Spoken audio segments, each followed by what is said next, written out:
റമളാൻ വിട പറയാൻ പോവുകയാണ്. പരിശുദ്ധ റമളാൻ. ആ വിട പറയാൻ പോകുന്ന റമളാനിന്റെ ഒടുക്കത്തെ പത്തിലാണ് ഈ ലൈലത്തുൽ ഖദ്ർ. ലൈലത്തുൽ ഖദ്രി ഖൈറും മിൻ അൽഫി ശഹർ. 1000 മാസങ്ങളേക്കാൾ ഖൈറായതാണ് ഈ ലൈലത്തുൽ ഖദ്ർ. 1000 മാസങ്ങളേക്കാൾ ഖൈറായതാണ്. 3000 രാവും 3000 പകലും എടുക്കുന്ന ഇബാദത്തിന്റെ പ്രതിഫലം ഒറ്റ രാവ് കൊണ്ട് വാരിക്കൂട്ടണോ? ഈ രാവിൽ ഇബാദത്ത് ചെയ്യുക, ഈ രാവിൽ ഇബാദത്ത് ചെയ്യുക.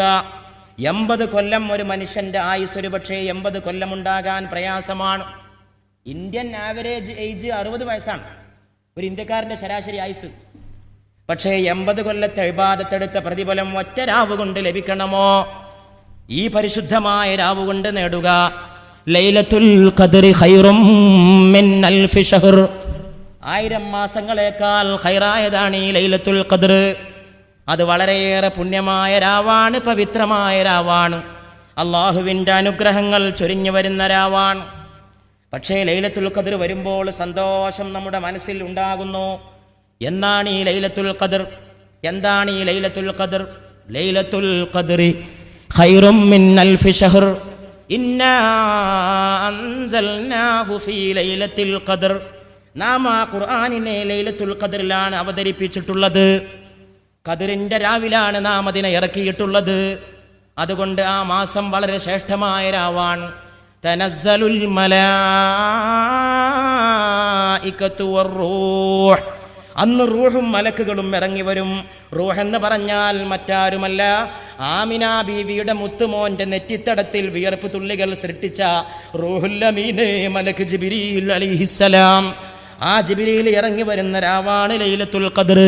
അത് ഇന്ന് രാവിൽ കോട്ടക്കൽ കുറ്റിപ്പുറത്തെ ചെനക്കലെ പാറപ്പുറത്തിറങ്ങുമോ?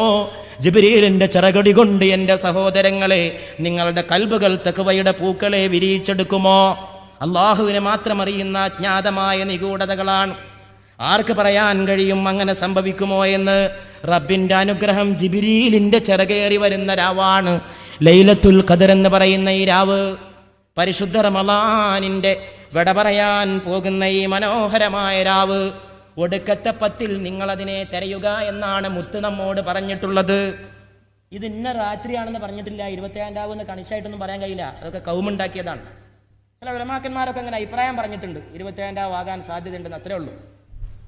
27 രാവ് തന്നെയാണ് ലൈലത്തുൽ ഖദ്ർ എന്ന് ഉറപ്പിച്ച് പറയാൻ ഒരു തെളിവും ദീനില്ല, ഖുർആനിലില്ല, ഹദീസിലില്ല. നമ്മുടെ മദ്ഹബിന്റെ ഇമാമായ ഷാഫി ഇമാമിന്റെ അഭിപ്രായത്തിൽ 21 രാവോ 23 രാവോ ആണ്. ആലോചിച്ച് നോക്കണം. ആ ഷാഫി ഇമാമിന്റെ മദ്ഹബിലാണ് നമ്മൾ. പക്ഷേ വേറെ കുറെ ഇമാമിയങ്ങളുടെ അഭിപ്രായത്തിൽ 27 രാവിന് കൂടുതൽ സാധ്യതയുണ്ടെന്ന് മാത്രം.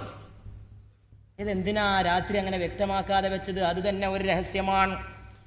അത് വ്യക്തമായാൽ അന്ന് മനുഷ്യന്മാരെ ഇബാദത്തെടുത്തിട്ട് അതിന്റെ കൂലി ഒന്നിച്ചു കൊണ്ടുപോകും.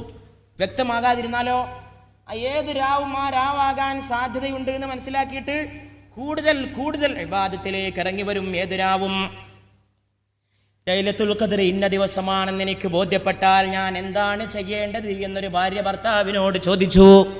ഭാര്യ സാധാരണ ഭാര്യയല്ല, ആയിഷ ബീവിയാണ്. സിദ്ദീഖിന്റെ ഓമന മകളായ സയ്യിദത്തുന ആയിഷത്തു സിദ്ദീഖ റളിയല്ലാഹു തആല അൻഹ. ഭർത്താവ് അല്ലാഹുവിന്റെ റസൂലാണ്. ചന്ദ്രഗോളങ്ങൾ ചുറ്റിക്കറങ്ങി വന്ന ഭർത്താവിന്റെ കൂടെ കിടന്ന ആയിഷ ബീവിയെ നിങ്ങൾ എത്ര ഭാഗ്യവതിയാണ്. ആയിഷ ബീവി ചോദിക്കുന്നു, എനിക്ക് ലൈലത്തുൽ ഖദ്ർ ഇന്ന രാവാണെന്ന് ബോധ്യപ്പെട്ടാൽ ഞാൻ എന്താണ് ചെയ്യേണ്ടത് അല്ലാഹുവിന്റെ റസൂലേ? എൻ്റെ ഭർത്താവേ എന്നല്ല, എൻ്റെ കൂടെ കിടക്കുന്ന പുതുമാരനെ എന്നല്ല, എൻ്റെ തവകാന്തനെ എന്നല്ല, എൻ്റെ ജീവന്റെ സ്വപ്നമേ എന്നല്ല, എൻ്റെ സാക്ഷാത്കാരമേ എന്നല്ല, എൻ്റെ കൂടെ നിദ്ര കൊള്ളുന്ന ഭർത്താവേ എന്നല്ല, അല്ലാഹുവിന്റെ റസൂലേ ഞാൻ എന്ത് ചെയ്യണം? എനിക്കത് ബോധ്യപ്പെട്ടാൽ ഉടൻ തന്നെ പത്നിയെ വിളിച്ചുകൊണ്ട് മുത്തുമണി പറയുന്നു, എൻ്റെ പ്രിയപ്പെട്ട ആയിഷ, നീ അങ്ങ് ചൊല്ലണം, അല്ലാഹുമ്മ ഇന്നക അഫുവ്വുൻ തുഹിബ്ബുൽ അഫ്വ ഫഅഫു അന്നീ.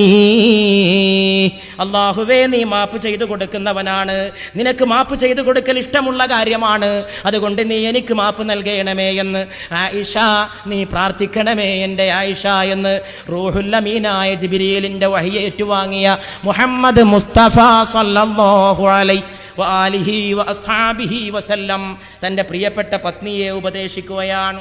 ലൈലത്തുൽ ഖദ്ർ ഭാര്യയ്ക്ക് പോലും പറഞ്ഞു കൊടുത്തില്ല, സ്വകാര്യമായിട്ടെങ്കിലും അത് ഇന്ന രാത്രിയാവും. ഒരു ദിവസം അള്ളാഹുവിൻ്റെ റസൂൽ പറഞ്ഞു, എനിക്കത് ഇന്ന രാത്രിയാണെന്ന് മനസ്സിലായി. ഇന്ന രാത്രിയാണ് ലൈലത്തുൽ ഖദ്ർ എന്ന് എനിക്ക് അള്ളാഹു അറിയിച്ചു തന്നു. ഞാനത് നിങ്ങൾക്ക് പറഞ്ഞു തരാൻ വേണ്ടി വരികയായിരുന്നു. പെട്ടെന്ന് രണ്ടാൾ തമ്മിൽ ശണ്ട കൂടുന്നത് ഞാൻ കണ്ടു. ശണ്ട കൂടുന്നത് കണ്ടപാടെ എൻ്റെ മനസ്സിൽ നിന്ന് അത് ഇന്ന രാത്രിയാണെന്ന വിജ്ഞാനം അള്ളാഹു ആകാശത്തിലേക്ക് ഉയർത്തിക്കളഞ്ഞു. മറന്നുപോയി. ഇന്ന രാത്രിയാണെന്ന് ആദ്യം അറിയിച്ചു തന്നു. രണ്ടാളും തമ്മിൽ തിരക്കുകളുണ്ടപ്പോൾ ആ വിജ്ഞാനം അള്ളാഹുവിനെ കൊണ്ടുപോയി. അതൊരു പക്ഷേ നിങ്ങൾക്ക് ഖൈറിനായിരിക്കുമെന്ന് മുഹമ്മദുർ റസൂലുള്ളാഹി സ്വല്ലല്ലാഹു അലൈഹി വആലിഹി വഅസ്ഹാബിഹി വസല്ലം